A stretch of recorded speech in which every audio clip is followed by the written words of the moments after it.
आपके बिहार से सटी हुई बॉर्डर है आसाम की।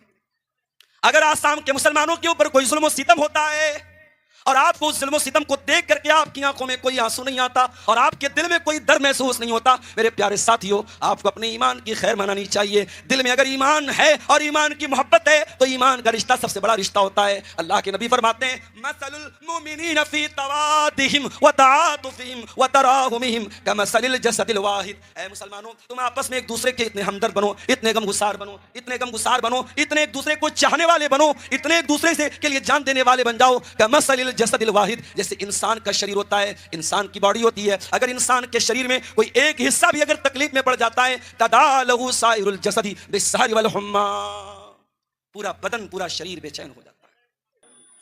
तो अल्लाह ताला ने खानदान में होने वाले झगड़ों का, हर घर में कुछ ना कुछ झगड़ा लगा हुआ है, कहीं भाई भाई का झगड़ा है, कहीं बाप बेटे में नहीं बन पा रही है, कहीं पड़ोसी पड़ोसी से झगड़ा कर रहा है। इस झगड़े का हल क्या है? खानदान में पाए जाने वाले इन इख्तिलाफात को दूर कैसे किया जाए, इस पर मैं आज चाहता हूं थोड़ी सी रोशनी डाली जाए कुरान की सूरह हुजरात की चंद आयतों की रोशनी। आइए कुरान खोलते हैं, कुरान का 26वां पारा, सूरतुल हुजरात। अल्लाह फरमाता है, या अय्युहल्लज़ीना आमनू इन जाअकुम फासिकुम बिनबइन फतबय्यनू। ऐ ईमान वालो, अगर तुम्हारे पास कोई फासिक आदमी, कोई ऐसा आदमी जिसकी बात भरोसा करने के काबिल नहीं है, जो सच्चा नहीं है, ऐसा आदमी कोई खबर लेकर के आए, कोई समाचार लेकर के आए, कोई बात लेकर के आए, फतबय्यनू, तो तुम पहले तहकीक कर लो, पहले वेरीफाई कर लो, पहले सत्यापित कर लो कि वो बात सही कह रहा है या गलत कह रहा है। जज़ाकल्लाह खैर, अल्लाह कबूल फरमाए। अगर तुम ऐसा नहीं करोगे, अन तुसीबू कौमम बिजहालतिन फतुस्बिहू अला मा फअलतुम नादिमीन। ऐ ईमान वालो, अगर तुम सुनी सुनाई बात सुन करके किसी के बारे में कोई एक्शन ले लोगे, कोई अमल कर लोगे, नतीजा क्या निकलेगा, अंजाम क्या निकलेगा कि तुम किसी कौम को नुकसान पहुंचा दोगे और बाद में तुम्हें शर्मिंदा होना पड़ेगा। पहली चीज है मेरे भाई, अगर घर और खानदान के झगड़ों को खत्म करना है, अपनी माँ बहनों से भी कहना चाहूंगा, ये देवरानी जेठानी का झगड़ा क्यों है, ये सास की बहू से क्यों नहीं बन पा रही है, ये ननद और भाभी में क्यों झगड़े चल रहे हैं? क्योंकि औरतें कान की कच्ची होती है। ननद को पता लगा भाभी ने मेरे बारे में ऐसा कहा, फौरन लड़ने लगी। देवरानी को पता लगा जेठानी ने मेरे बारे में ऐसा कहा, फौरन जाकर के खड़ी होकर के जवाब देने लगी। हम ये इसकी तहकीक करने की जरूरत भी महसूस नहीं करते कि ये बात सही है कि गलत है, सामने वाले ने कही है कि नहीं कही है। कुरान कहता है, या अय्युहल्लज़ीना आमनू इन जाअकुम फासिकुम बिनबइन। ऐ ईमान वालो, जब भी तुम्हारे पास कोई फासिक आदमी कोई खबर लेकर के आए, फतबय्यनू, उसकी तहकीक कर लिया करो, उसको जांच लिया करो, उसको परख लिया करो। इसीलिए अल्लाह के प्यारे नबी क्या फरमाते हैं, कफा बिल मरई कदिबन अन युहद्दिस बिकुल्लि मा समिया। सबसे बड़ा झूठा इंसान वो है जो हर सुनी सुनाई बात को बयान करे। हर सुनी सुनाई बात को बयान मत कीजिए मेरे भाई। और आज के हालात, हमारे इंडिया के हालात, हमारे मुल्क के हालात भी आप अच्छी तरीके से देख रहे हैं। उत्तर प्रदेश में बहराइच में दंगा होता है, कई लोग उस दंगे में उनके मकानों को जलाया जाता है, उनकी गाड़ियों को जलाया जाता है। कभी आप गौर कर लीजिएगा मेरे भाइयों, कहीं पर भी जब दंगे की आग भड़कती है, क्यों भड़कती है? फेक न्यूज फैलाई जाती है, गलत खबरें फैलाई जाती है, हिंदुओं को मुसलमानों के खिलाफ भड़काया जाता है, मुसलमानों को हिंदुओं के खिलाफ भड़काया जाता है। अफवाहों के जरिए दंगे और फसाद की आग पहले फैलती है। इसीलिए हमारा इस्लाम क्या कहता है, जिम्मेदार नागरिक बनो, एक रिस्पॉन्सिबल सिटीजन बनो, सुनी सुनाई बात पर एक्शन न लिया करो। इन जाअकुम फासिकुम बिनबइन फतबय्यनू, जब तुम्हारे पास कोई खबर आए पहले तहकीक कर लो, खबर कैसी है, सही है या गलत है, सच्ची है या झूठी है। अगर तुमने सुनी सुनाई बात पर एक्शन ले लिया तो बाद में तुम्हें पछताना पड़ेगा। ये पहली चीज। और आगे बढ़िए, दूसरी चीज, इन्नमल मुमिनूना इख्वतुन फास्लिहू बैना अखवैकुम। ऐ ईमान वालो, तुम सब एक दूसरे के भाई हो। तुम्हारी बिरादरी कुछ भी हो, शेरशाबादी बिरादरी के लोग आपके कटिहार और सीमांचल में ज्यादा हैं, लेकिन अगर आपका कोई दूसरी बिरादरी का मुसलमान भाई भी आपके आसपास में रहता है, आपकी बिरादरी तो मैच नहीं कर रही है, आपका कल्चर तो मैच नहीं कर रहा है, आपका रहन सहन भी अलग है, आपका तौर तरीका भी अलग है, आपकी बोलचाल भी अलग है, लेकिन अगर वो आपका मुसलमान भाई है, कुरान क्या कहता है, इन्नमल मोमिनून इख्वतुन, ईमान वाले सब आपस में भाई भाई हैं। ईमान का रिश्ता सबसे बड़ा रिश्ता है, और ईमान का रिश्ता ये कितना मजबूत रिश्ता होता है मेरे प्यारे साथियों। इसका अंदाजा लगाना हो तो 1400 साल पीछे जरा पलट करके देखिए। आज बर्मा के मुसलमान जब इंडिया में आते हैं, रोहिंग्या मुसलमान, इंडिया की गवर्नमेंट कहती है हम उनको शरण नहीं दे सकते, हम उनको पनाह नहीं दे सकते। आज फलस्तीन का मुसलमान जब परेशान होकर के लीबिया की सरहद पर जाता है, लेबनान की सरहद पे जाता है, लेबनान कहता है हमारे देश में पहले ही आबादी बहुत ज्यादा है, हम किसी बाहरी को अपने देश में आने नहीं देंगे। आज दुनिया में एक कंट्री दूसरे कंट्री के लोगों को आने नहीं देती है।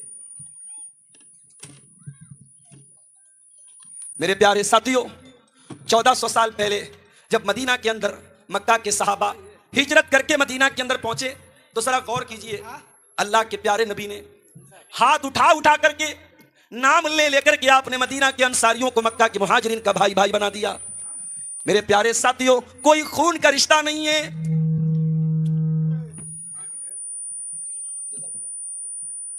कोई खून का रिश्ता नहीं है, कोई रिलेशन नहीं है, लेकिन नबी ने इस्लाम के नाम पर भाई भाई बना दिया। सहाबे किराम ने इस रिश्ते को कैसे निभाया मेरे भाइयों। मदीना के अंसारियों ने मक्का के मुहाजिरों के लिए अपने दिल के दरवाजे खोल दिए। हजरत अब्दुर्रहमान बिन औफ आते हैं मक्का से हिजरत करके, अल्लाह के नबी कहते हैं अय अब्दुर्रहमान हम आपका भाई बना रहे हैं। मदीना के अंसारी साहबी हजरत साद बिन रबी को, साद बिन रबी मदीना के हैं, अब्दुर्रहमान बिन औफ मक्का के हैं, ये मुहाजिर ये अंसारी हैं, अल्लाह के नबी ने भाई भाई बना दिया। अब्दुर्रहमान आते हैं, हजरत साद कहते हैं अब्दुर्रहमान आज नबी ने आपको मेरा भाई बना दिया है, और ये रिश्ता मेरे नजदीक खून के रिश्ते से बढ़कर के है। अय अब्दुर्रहमान मेरे पास खजूरों का बाग है, मैं खजूरों की खेती करता हूं, मैं खजूरों का बाग मेरे पास है। अय अब्दुर्रहमान आज के बाद खेती मैं करूंगा, मेहनत मैं करूंगा, जो पैदावार होगी आधी तुम ले लेना, आधी मैं ले लूंगा। अय अब्दुर्रहमान ये घर मेरा है, एक आधा हिस्सा तुम ले लेना, आधा मैं ले लेता हूं। अय अब्दुर्रहमान मेरी 4 बीवियां हैं, तुम किसी एक बीवी को पसंद कर लो, मैं तलाक दे देता हूं, इद्दत गुजरने के बाद तुम शादी कर लेना, यहां पे रिश्ता मिलना तुम्हें मुश्किल है, शादी होना तुम्हारे लिए मुश्किल है। अय अब्दुर्रहमान मैं घर देने को तैयार, मैं कारोबार देने को तैयार, मैं तुम्हारी शादी करने को तैयार हूं, क्योंकि तुम मेरे भाई हो। अब्दुर्रहमान कहते हैं ऐ साद बिन रबी अल्लाह तेरे माल में बरकत दे, तेरे परिवार में बरकत दे, तेरे अहल वयाल में बरकत दे। ऐ साद बिन रबी मुझे तेरी बीवी से शादी नहीं करना, मुझे तेरा माल नहीं चाहिए, मुझे तेरा घर नहीं चाहिए, मैं तो बिजनेसमैन आदमी हूं, मैं तो कारोबारी आदमी हूं, मुझे मार्केट का पता बता दे, मैं जाकर के बाजार में बिजनेस करूंगा। ये थे सहाबे किराम। ईमान का रिश्ता उनके नजदीक सबसे बड़ा रिश्ता था। आपके बिहार से सटी हुई बॉर्डर है आसाम की, अगर आसाम के मुसलमानों के ऊपर कोई जुल्म सितम होता है और आपको उस जुल्म सितम को देख करके आपकी आंखों में कोई आंसू नहीं आता और आपके दिल में कोई दर्द महसूस नहीं होता, मेरे प्यारे साथियों आपको अपने ईमान की खैर मनानी चाहिए। दिल में अगर ईमान है और ईमान की मोहब्बत है तो ईमान का रिश्ता सबसे बड़ा रिश्ता होता है। अल्लाह के नबी फरमाते हैं मसलुल मुमिनीन फी तवादिहिम व तआतुफिहिम व तराहुमिहिम कमसलिल जसदिल वाहिद। ऐ मुसलमानों तुम आपस में एक दूसरे के इतने हमदर्द बनो, इतने गमगुसार बनो, इतने गमगुसार बनो, इतने एक दूसरे को चाहने वाले बनो, इतने एक दूसरे से के लिए जान देने वाले बन जाओ। कमसलिल जसदिल वाहिद, जैसे इंसान का शरीर होता है, इंसान की बॉडी होती है, अगर इंसान के शरीर में कोई एक हिस्सा भी अगर तकलीफ में पड़ जाता है तदालहु साइरुल जसदी बिस्सारि वल हुम्मा, पूरा बदन पूरा शरीर बेचैन हो जाता है। जैसे शरीर का अंग अंग और बदन का हर हिस्सा दूसरे हिस्से से कनेक्टेड है, जुड़ा है। ऐ मुसलमान तू अपने दूसरे मुसलमान भाई के साथ ऐसे ही जुड़ा हुआ तुझको रहना चाहिए। मेरे प्यारे साथियों अल्लाह कह रहा है इन्नमल मोमिनून इख्वा, सारे मुसलमान आपस में भाई भाई हैं। फ़अस्लिहू बैना ख़वैकुम, अगर भाई भाई में झगड़ा हो जाए, पड़ोसी पड़ोसी में झगड़ा हो जाए, अगर भाई बहन में झगड़ा हो जाए, अगर दोस्त दोस्त में झगड़ा हो जाए, तो तुम झगड़े की आग में पेट्रोल डालने का काम मत करना। आज क्या होता है, हमको मालूम हो जाए अब्दुल गफ्फार साहब का फला से थोड़ा 36 का आंकड़ा चल रहा है, झगड़ा चल रहा है, एक आम मिजाज क्या है, मजा लेना है हमको। अगर मालूम हो जाए कि अब्दुल गफ्फार साहब का किसी से झगड़ा है तो मेरे सामने उसकी बुराई, उसके सामने मेरी बुराई, ताकि दुश्मनी की आग में और पेट्रोल डाला जाए और भड़काया जाए। माफ करना मेरे प्यारे साथियों, अगर दो बिछड़े हुए लोगों को मिला नहीं सकते, अगर दो लोगों में सुलह नहीं करा सकते, तो कम से कम दुश्मनी को बढ़ाने की कोशिश न किया करो। इस्लाम तो वो दीन है, अल्लाह के नबी फरमाते हैं ओ लोगों, क्या मैं तुमको ऐसी इबादत के बारे में न बता दूं जो रोजा रखने से बेहतर इबादत है, जो नमाज पढ़ने से बेहतर इबादत है, जो गरीबों को खाना खिलाने से बेहतर इबादत है। साहबा ने कहा अल्लाह के नबी ऐसी कौन सी इबादत है? आपने फरमाया इस्लाहु ज़ातिल बैन। ओ लोगों, आपस में सुलह करा देना, बिछड़े हुए लोगों को मिला देना, दो दिलों को मिला देना, दो दोस्तों को जिनके बीच में दुश्मनी हो गई हो, जिसके बीच में गलतफहमी की दीवार खड़ी हो गई हो, उसको मिला देना, ये इतनी बड़ी नेकी है मेरे भाई। आप लोग ऐसे हंगामा करते रहिए, बस नहीं सुधरेंगे आप लोग कभी। तकरीर का मतलब बिल्कुल शांति। पीछे एक आदमी भी या फोन पर भी कोई बात करता तो मुझे आप लोग इत्मीनान से सुने, इत्मीनान से, किसी तरह का शोर शराबा नहीं होना चाहिए। मेरे प्यारे साथियों, ये कुरान की दूसरी नसीहत है। अगर झगड़ों को खत्म करना है, सुलह कराने वाले बन जाओ, मिलाने वाले बन जाओ, झगड़ा कराने वाले मत बनो। इस्लाम तो वो दीन है मेरे भाइयों। इस्लाम में झूठ बोलना बहुत बड़ा गुनाह है, झूठ बोलना बहुत बड़ा पाप है।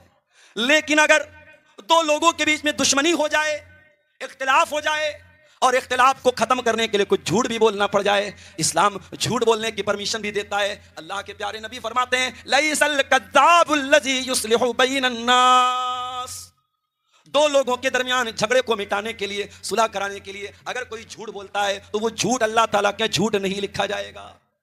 कहते हैं ना, अगर किसी के कपड़े के दाग से किसी का भला होता है तो दाग अच्छे हैं। तो इसी तरीके से अगर आपके झूठ बोलने से किसी का घर बन जाता है तो इस्लाम कहता है वहां पे झूठ भी बोला जा सकता है। मेरे प्यारे साथियों, आप गौर करें, मियां बीवी के बीच में अनबन हो गई। हमारे यहां क्या होता है, बीवी ने खाना बनाया, खाने में झोल ज्यादा हो गया, खाने में नमक ज्यादा हो गया, खाने में कोई पसंद की चीज नहीं डाली बीवी ने। जैसे हमारे यहां बिरयानी में आलू नहीं डालते, बिहार में बंगाल में आलू डालते। हमारे आलू देख करके हमारा दिमाग खराब हो जाता है, बिरयानी में आलू कहां से आ गया। और पटना में जब भी मैंने बिरयानी खाई, बड़ा सा आलू उसमें मौजूद रहता है। तो आप भाई कल्चर है, पसंद है। अब बीवी ने आपकी पसंद के खिलाफ खाना बना दिया।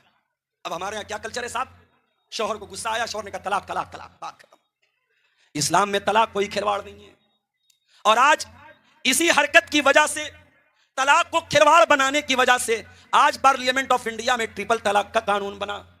क्योंकि कितनी मुसलमान औरतें थी, शौहर शराब पीकर के आता था और आकर के गुस्से में तलाक दे दिया करता था और मौलवी के पास जाता था। मौलवी बेचारा कुरान और हदीस तो जानता नहीं था, बाप दादा का सिखाया हुआ मजहब जानता था। मौलवी फतवा देता है तेरे शौहर ने तुझको तलाक दे दी, तलाक हो गया। बीवी कहती है मौलवी साहब छोटे छोटे बच्चे हैं, क्या करूं? मौलवी कहता है हलाला कराना पड़ेगा।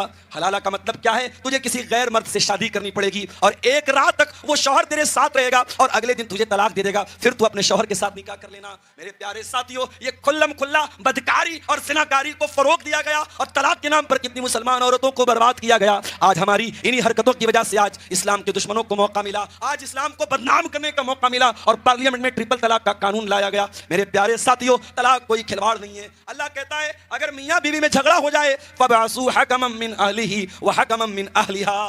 लड़की के घर वालों में किसी एक को अपना पंच बना लो और लड़के के घर वालों में किसी एक को अपना पंच बना लो। अल्लाह ये नहीं कहता तलाक दे दो, अल्लाह कहता पहले समझाओ, पहले बिस्तर अलग कर दो। अगर जरूरत पड़े हल्की फुल्की मार भी मार सकते हो बीवी को। अगर फिर भी बात ना बने और ये लगे कि अब रिश्ता चल नहीं सकता, तो कुरान कहता है लड़की के घर वालों में से कोई एक पंच बन जाए, लड़का के घर वालों में कोई एक पंच बन जाए। इन युरीदा इस्लाहन युवफ्फिकिल्लाहु बैनहुमा। और अल्लाह कहता है मेरे बंदो, अगर ये मियां बीवी आपस में मिलना चाहेंगे, अगर सुलह करना चाहेंगे, अगर साथ में रहना चाहेंगे, अल्लाह जरूर कोई ना कोई रास्ता निकाल देगा।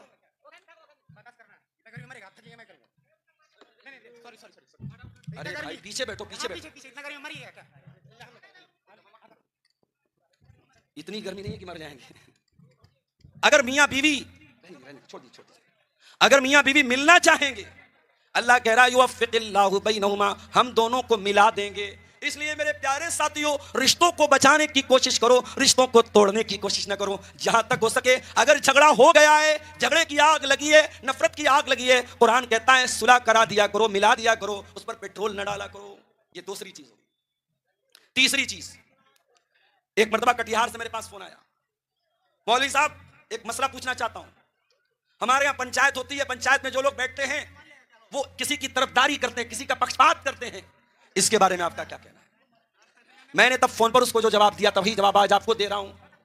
कुरान कहता है वह अक़सितू, अगर तुम्हें पंच बनाया जाए, तुम्हें समाज में यह रुतबा दिया जाए कि तुम्हारे पास लोग आकर के फैसला करवा रहे हैं, तो ऐ इंसाफ करने वाले, ऐ पंचायत का काम करने वाले, ऐ लोगों के मसले को हल करने वाले, तू हमेशा इंसाफ से काम लेना। वो अक़सितु, तू ना इंसाफी ना करना, तू किसी का पक्ष ना लेना, तू किसी की तरफदारी ना करना। इन्नल्लाह युहिब्बुल मुक़सितीन, अल्लाह ताला इंसाफ करने वालों को पसंद करता है।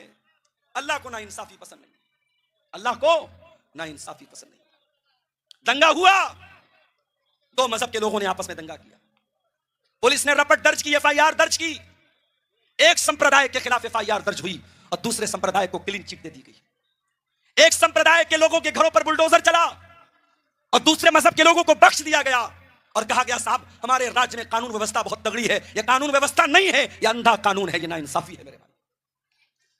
इस्लाम इंसाफ का मजहब है और इस्लाम ऐसे इंसाफ की तालीम देता है कि मेरे नबी की अदालत में एक औरत का मामला आता है। औरत बहुत बड़े खानदान की औरत थी, उसने चोरी की और इस्लाम में चोरी की सजा क्या है? हाथ को काट देना है। उस औरत के खानदान के लोगों ने सोचा हमारे खानदान की नाक कट जाएगी, हमारी औरत का हाथ कटेगा, तो उन्होंने हजरत उसामा बिन जैद से रिक्वेस्ट की, अनुरोध किया, निवेदन किया कि आप जरा सा अल्लाह के रसूल से थोड़ा सा सिफारिश कर दीजिए, औरत का हाथ ना कटे, कोई और सजा दे दी जाए। उसामा बिन जैद अल्लाह के रसूल के पास आते हैं। बुखारी के अल्फाज है, मुस्लिम के अल्फाज हैं। उसामा बिन जैद आकर के कहते हैं अल्लाह के नबी कोई और सजा दे दीजिए, हाथ मत काटिए। अल्लाह के प्यारे नबी का चेहरा गुस्से से लाल हो जाता है। अल्लाह के प्यारे नबी फरमाते हैं अतशफ़ौ फी हद्दिम मिन हुदूदिल्लाह, अय उसामा क्या तुम चाहते हो मैं उस औरत की वजह से अल्लाह के कानून को बदल दूं? नहीं नहीं अय उसामा, पहले के लोग इसी वजह से हलाक हो गए। कोई बड़ा आदमी कोई क्राइम करता था, कोई जुर्म करता था, उसको छोड़ देते थे। कोई छोटा आदमी, कोई गरीब आदमी वही क्राइम करता था, उसको सजा देते थे। अय उसामा कान खोल करके सुन लो, ये तो कबीले बनु मखज़ूम की औरत फातिमा है। लौ अन्ना फातिमा बिन्त मुहम्मदिन सरक़त लक़तअतु यदहा, अगर मोहम्मद की बेटी फातिमा, अगर मेरे जिगर का फातिमा भी चोरी करती, मैं उसका भी हाथ काट देता। यह है इस्लाम का इंसाफ। जाए दुनिया की अदालतें सीखें इंसाफ कैसे किया जाता है। अगर रसूल की सीरत में ना समझ में आए तो हजरत उमर बिन खत्ताब की सीरत जाके देख लें, हजरत अली की सीरत जाके देख लें। इंसाफ किसको कहते हैं मेरे भाइयों? ये इस्लामी इतिहास आपको बताए। तो कुरान कहता है इंसाफ से काम, झगड़ों को खत्म करना है तो इंसाफ से काम। दुनिया वालों का एक उसूल है everything is fair in love and वार, प्यार और जंग में सब जायज है। जिससे प्यार करते हैं, मोहब्बत करते हैं तो उसके मोबाइल में रिचार्ज भी करवा रहे हैं, उसके साथ रेस्टोरेंट में खाना भी खा रहे हैं, उसके साथ साल भर 6 महीना साथ में रहते भी हैं। और जिस दिन मोहब्बत नफरत में बदलती है उसके चेहरे पर एसिड डाल करके उसका चेहरा भी जला देते हैं। जाओ देख लो, न्यूज मौजूद है। अपनी महबूबा के 32 टुकड़े करके फ्रिज में रखने वाले भी कभी किसी जमाने में उस औरत से, उस लड़की से मोहब्बत का दावा करते थे। न प्यार में सब जायज है, न जंग में सब जायज है। और प्यार क्या होता है मेरे भाई? ये नई नस्ल, इसने बेहयाई को प्यार का नाम दे दिया। मैं सड़क पर अभी आ रहा था, कार में बैठा हुआ था, इधर से लड़की जा रही, उधर से लड़का जा रहा है, वो उसको देख रही, वो उसको देख रहा है। मुझे बड़ा अफसोस हुआ। मैंने अपने कार के साथियों से कहा ये क्या तरीका है मेरे भाई? जलसे का प्रोग्राम है और सड़क पर इस तरीके से लड़के लड़कियों की भीड़ लगी है, नैन मटक्का चल रहा है, क्या मतलब है इसका? ये नहीं होना चाहिए मेरे भाई। ये प्यार नहीं है, ये मोहब्बत नहीं है, ये वासना है, ये हवस है। इस्लाम में प्यार वो होता है जब सैकड़ों लोगं के बीच में मौलवी साहब के सामने लड़का इकरार करता है, हाँ मैं फला बिन फला इस लड़की को अपने निकाह में कबूल करता हूं। प्यार तो ये होता है जब सुबह आप उठे तो बीवी कहे चलिए जाइए गोश्त लेके आइए, सब्जी लेके आइए, धनिया लेके आइए। वो जिम्मेदारी उठाने का नाम प्यार होता है। ये प्यार बाबू सोना वाला प्यार नहीं होता है। ये किसी के मोबाइल पर रिचार्ज करा देने से प्यार और मोहब्बत साबित नहीं होती है, माफ कीजिएगा। न प्यार में सब जायज है, न जंग में सब जायज। दुनिया की नजर में जंग का कोई कानून नहीं है। इसराइल की फलस्तीन से लड़ाई चल रही है। 7 अक्टूबर को हमास ने हमला किया इसराइल पर। इसराइल ने कहा हम जवाब देंगे। इसराइल ने जवाब दिया, पूरे गाजा को तबाह कर दिया, पूरा शहर गाजा तबाह, छोटे छोटे बच्चे, उनकी लाशों के चितरे उड़ गए। और ये दुनिया खामोश तमाशाई बनी बैठी रही। ये दुनिया जो कुत्तों के मरने पर अफसोस करती है, ये दुनिया जो जानवरों के मरने पर अफसोस करती है, गाजा के छोटे छोटे बच्चों की लाशों पर इस दुनिया की आंखों में आंसू नहीं आया। मेरे प्यारे साथियों, जंग करने के भी कुछ दस्तूर होते हैं, कुछ उसूल होते हैं। इसराइल को ये उसूल नहीं मालूम, लेकिन आओ इस्लाम के उसूल मैं आपको बता देता हूं। अल्लाह के प्यारे नबी जब अपने सहाबा को जंग के मैदान में भेजा करते थे तो अल्लाह के नबी कहते थे ला तक़्तुलू वलीदन, किसी बच्चे को कत्ल ना करना, वला तक़्तुलू शैखन फानिया, बहुत बूढ़ा इंसान जो लड़ाई के मैदान में लड़ाई नहीं कर रहा है उस बूढ़े को कत्ल मत करना, वला तुहर्रिकू शजरा, किसी पेड़ को आग न लगाना, किसी की इबादत गाह के ऊपर हमला मत करना। इस्लाम जंग के उसूल बताता है। और अल्लाह कुरान में कहते, क्या माइक को क्या हो गया? माइक वाले पैसा नहीं मिलेगा आपको, पैसा कैंसिल आपका। मेरे भाई भाइयों, कुरान कहता है वला यजरिमन्नकुम शनआनु कौमिन अला अल्ला तादिलू, ऐ ईमान वालो, अगर किसी कौम के साथ तुम्हारी दुश्मनी है तो दुश्मनी का मतलब ये नहीं है कि तुम ना इंसाफी करो, दुश्मन के साथ भी तुम्हें इंसाफ करना है। ये इस्लाम की तालीम है, इस्लाम की शिक्षा है। तो पहली चीज, झगड़ा खत्म करना है, हमें क्या करना पड़ेगा? सुनी सुनाई बात पर अमल नहीं करना है, तहकीक करना है। दूसरा काम सुलह कराना है। तीसरा काम इंसाफ करना है। और आगे बढ़िए, चौथा काम क्या करना है? फरमाया या अय्युहल्लज़ीना आमनू ला यस्खर कौमुम मिन कौमिन असा अन यकूनु खैरम मिनहुम, ऐ ईमान वालो, तुम्हारे पास दौलत ज्यादा है तो गरीब का मजाक मत उड़ाना। तुम हैंडसम और खूबसूरत हो तो किसी नॉर्मल शक्लो सूरत के इंसान का मजाक मत उड़ाना। तुम बहुत बॉडी बिल्डर हो, किसी दुबले पतले का मजाक मत उड़ाना। ला यस्खर कौमुम मिन कौमिन, कोई किसी का मजाक न उड़ाए। असा अन यकूनु खैरम मिनहुम, हो सकता है तुम जिसका मजाक उड़ा रहे हो अल्लाह के उसका मकाम ज्यादा ऊंचा हो। हम नहीं जानते, हमें लगता है हमारे पास दौलत है, हम बहुत तीस मार खा बन गए। अल्लाह ताला के यहाँ दौलत की कदर नहीं है मेरे भाई। अल्लाह ताला के यहाँ कितने गरीब लोग हैं जिनकी शक्ल देख करके लोग दरवाजे से धक्का देख के भगा दें। उन गरीबों की अल्लाह ताला की इतनी वैल्यू है, अगर वो अल्लाह के नाम की कसम खा लें अल्लाह उनकी कसम को जरूर पूरी करेगा। मेरे प्यारे साथियों, अल्लाह कह रहा है कोई मर्द किसी मर्द का मजाक न उड़ाए, वला निसाउम मिन निसाइन, और कोई औरत किसी औरत का मजाक न उड़ाए। उसके बाद फरमाया वला तलमिजू अनफुसकुम, और एक दूसरे को ऐब न लगाओ, एक दूसरे को तोहमत न लगाओ, एक दूसरे के बारे में बुरी बुरी बातें न करो, गंदी गंदी बातें न करो, एक दूसरे को ऐब मत लगाओ। कुरान के 30वें पारे में एक छोटी सी सूरत है, वैलुल लिकुल्लि हुमज़तिल लुमज़ा, बर्बादी है, जहन्नम है हर उस इंसान के लिए जो होमज़ा हो और जो लोमज़ा हो, जो इशारे से किसी की बुराई कर रहा हो या जबान से किसी की बुराई कर रहा हो। इस्लाम इस बात की भी परमिशन नहीं देता आप इशारे से किसी की बुराई बयान करें, इशारे से किसी का मजाक उड़ाएं, इस्लाम इसकी भी इजाजत नहीं देता है। उसके बाद फरमाया वला तनाबज़ू बिल अलक़ाब, और किसी को बुरे लक़ब से याद न करो। कोई काला है उसे कलुआ बोलते हैं, कोई बेचारा नाटा उसे नटवा बोलते हैं, कोई एक पैर से माजूर उसको लंगड़ा बोलते हैं। ऐसे नाम से याद करते हैं जिस नाम पर वो इंसान चिढ़ता है, नाराज होता है, नापसंद करता है। वला तनाबज़ू बिल अलक़ाब, किसी को बुरे लक़ब से याद मत करो। इसी तरीके से कोई पहले शराब पीता था, अब उसने तौबा कर ली, उसने सही रास्ता अपना लिया।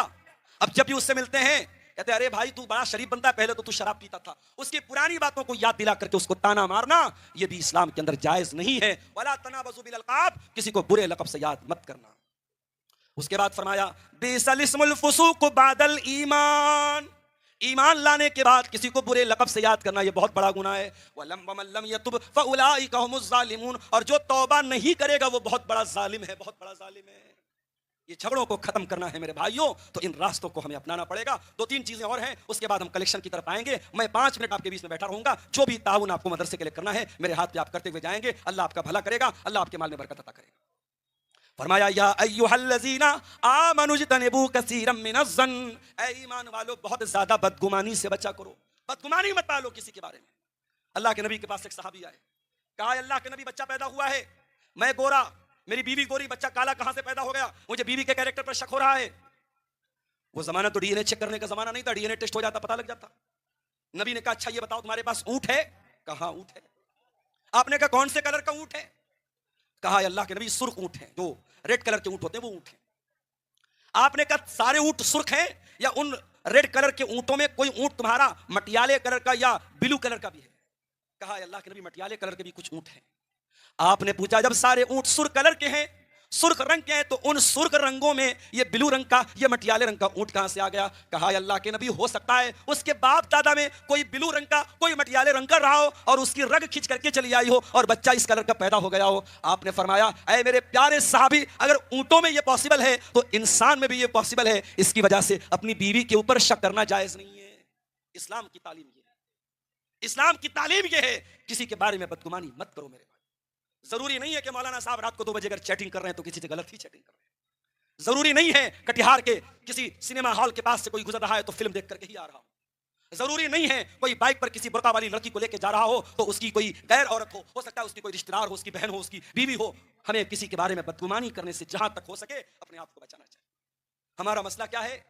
जब मसला हमारा अपना आता है हम बचने के 1000 रास्ते निकाल लेते हैं, लेकिन जब मसला दूसरे का आता है हम सामने वाले को कोई बेनिफिट देने को तैयार नहीं होते। मेरे प्यारे साथियों, जैसे अपने लिए तुम बहाना तलाश करते हो, दूसरों के लिए भी बहाना तलाश किया करो, दूसरों को भी माफ कर दिया करो, दूसरों के बारे में अच्छा गुमान रखा करो। अल्लाह ने कुरान में बयान किया, सुलेमान अलैहिस्सलाम जा रहे हैं, रास्ते में चींटियों का बिल आ गया, ढेर सारी चींटियां जा रही हैं, और चींटियों की जो मालिक है, उनकी जो रानी है, वह कालत नमलतुन या अय्युहन नमलु दुखुलू मसाकिनकुम, वो चींटियों की रानी चींटियों से कहती है, ऐ चींटियों अपने अपने बिल में चली जाओ, अपने अपने घर में चली जाओ। ला यहतिमन्नकुम सुलैमान व जुनूदुहु, कहीं ऐसा ना हो कि सुलेमान और उसके लश्कर के लोग तुमको रौंद डालें। वहुम ला यशउरून, और सुलेमान और उसके लश्कर के लोग अगर ऐसा करेंगे तो अनजाने में करेंगे, जानबूझकर के वो चींटी को भी कत्ल नहीं कर सकते। पता ये चला किसी नबी का मानने वाला किसी चींटी को भी बेकसूर नहीं मारता, किसी नबी का कलमा पढ़ने वाला एक चींटी को भी कत्ल नहीं कर सकता, आखिरी नबी का मानने वाला आतंकवादी कैसे हो सकता है? अगर सुलेमान का लश्कर जानबूझ करके चींटियों को रोक नहीं सकता है, तो मोहम्मदुर रसूलुल्लाह का कलमा पढ़ने वाला और मोहम्मदुर रसूलुल्लाह के दीन पर चलने वाला और इस्लाम पर चलने वाला, मेरे प्यारे साथियों, आतंकवादी नहीं हो सकता, दहशतगर्द नहीं हो सकता, बेकसूरों को नहीं मार सकता, और जो बेकसूरों को मार रहा है, जो आतंकवाद कर रहा है, वो मुसलमान नहीं हो सकता। तो इस्लाम हमें इस बात की तालीम देता है कि हम अच्छा गुमान रखें, दूसरों के बारे में बेहतर गुमान रखें। उसके बाद फरमाया, इन्न बाज़-ज़न्न इस्मुन, जब तुम किसी के बारे में बदगुमानी करोगे तो हो सकता है तुम गलत गुमान कर लो, तुम गुनाह का कोई गुमान कर लो। उसके बाद फरमाया, वला तजस्ससू, और किसी की जासूसी मत किया करो, वला यग़तब बाज़ुकुम बाज़ा, और किसी की गीबत न किया करो, किसी के पीठ पीछे उसकी बुराई मत किया करो। अयुहिब्बु अहदुकुम अन याकुला लहमा अखीहि मैता, क्या तुम ये पसंद करोगे अपने मरे हुए भाई का गोश्त खाओ? जब तुम ये पसंद नहीं करोगे तो गीबत क्यों करते हो? गीबत करना भी तो अपने मरे हुए भाई का गोश्त खाना है। जब हम किसी की गीबत करते हैं, गोया कि हम उस अपने मरे हुए भाई का गोश्त खाते हैं। इंसान इंसान का गोश्त खाए ये हम सोच भी नहीं सकते, तो जब हमारे लिए ये बड़ा नागवार है तो गीबत करना, आज हमारी माएँ बहनें, माफ कीजिएगा, गीबत के मामले में एक नंबर की होती हैं। जहां चार औरतें बैठी हों, जरूर कुछ ना कुछ गीबत एक दूसरे की करेंगी। मेरी बहनों, मेरी माओ, अपनी जबान की हिफाजत करो, गीबत से अपने आप को बचाओ। और आखिरी बात, अल्लाह ने फरमाया, या अय्युहन्नास इन्ना खलकनाकुम मिन ज़करिन व उन्सा, ऐ लोगो, हमने तुमको एक मर्द और एक औरत से पैदा किया है। वजअलनाकुम शुऊबन व क़बाइल, तुम्हें बिरादरियों में बांटा है, तुम्हें खानदानों में बांटा है। कोई शेरशाबादी है, कोई शेख है, कोई अंसारी है, कोई यूपी का रहने वाला, कोई बिहार का रहने वाला, कोई बंगाल का रहने वाला। खानदान अलग, कल्चर अलग, रहन सहन अलग क्यों है? लितारफू, ताकि तुम एक दूसरे को पहचानो। बिरादरी के नाम पे, खानदान के नाम पे, इलाके के नाम पे एक दूसरे को हकीर समझना, अपने आप को ऊंचा समझना, ये इस्लाम की तालीम नहीं है। मेरे भाइयों, आज हमारे समाज में बहुत सारे झगड़ों की बुनियाद क्या है? तासुब। एक बिरादरी वाला अपने आप को ऊंचा समझता है, दूसरे को हकीर समझता है। इस वजह से भी बहुत सारे मसले मेरे प्यारे साथियों पैदा होते हैं। तो सूरह हुजरात की इन आयतों में अल्लाह ताला ने हमें और आपको झगड़ों को खत्म करने के लिए सॉल्यूशन दिया है। अगर मैंने जल्दी जल्दी बयान किया है, अगर इन चीजों पर हम अमल करेंगे, इंशाअल्लाह हमारे झगड़े खत्म हो सकते हैं। मेरे भाइयों, बहुत अदब के साथ आपसे गुजारिश है, मेरे पास बस 5-10 मिनट का टाइम है। आप आइए और आगे बढ़ करके मेरे हाथ में आप मुसाफा की शक्ल में इस इदारे के लिए, मदरसा इस्लाहिया के लिए जो ताउन आपको करना हो आप कीजिए। इंशाअल्लाह मैं दुआओं से भी आपको नवाजूंगा, और इंशाअल्लाह जिस मकसद के लिए आज का ये प्रोग्राम हुआ है, अल्लाह ताला उस मकसद को कामयाब करेगा। ये हमारे हाजी साहब ने ला करके फिर ये रकम दी है, और ये किसी भाई ने 200 रुपया ला करके दिया है, और ये मजीद 700-800 रुपये की रकम आई है। अल्लाह ताला हमारे इन तमाम चंदा देने वालों के चंदे को, ये रिमझिम होटल के मालिक अब्दुल जब्बार भाई हैं, इन्होंने 1000 रुपये का चंदा पेश किया है। अल्लाह इनके ताउन को कबूल फरमाए, रब्बुल आलमीन। आइए आप लोग आइए, मौलाना साहब के दस्तक से बहुत अच्छा मौका है, इससे